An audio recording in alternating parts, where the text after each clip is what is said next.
હવે એક હરામની વાટ લેવા જાય ઉંદરડા તો એના આખા ઘર હળગતા હોય, તો જે માણસ હરામણું લેતા હોય, હરામણું ખાતા હોય, એનું શું થાય તમારે વિચારી લો. ત્યારે આ સૃષ્ટિનો એક પાકો નિયમ છે, અનહકનું ક્યારેય સુખ આપે જ નહીં.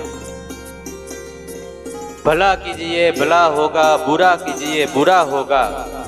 ભલા કીજીએ भला होगा, बुरा कीजिए बुरा होगा. कोई देखे ना देखे खुदा तो देखता ही होगा. કોઈ જોવે કે ન જોવે પણ ભગવાન તો બધાને જોતો જ હશે. જે સારું કરે એને ભગવાન સારું ફળ આપે, અને જે ખરાબ કરે એને ભગવાન ખરાબ ફળ આપે. જે બીજાનું ખરાબ કરવા જાય એને અત્યારે આ ને આ જ જન્મે ભોગવવું પડે. એ આજે નહીં તો કાલે એક દિવસ એને ભોગવવું જ પડે. આમ તમે જોવો, એક ભાઈ ગાડીને પાટું મારવા જતા હતા, એને એમ કે હું ગાડીને પાટું મારું. તે પાટું મારવા જતા હતા પણ ઈ જ પડી ગયા. એટલે બીજાનું ખોટું કરવા જાય એને ભોગવવું જ પડે.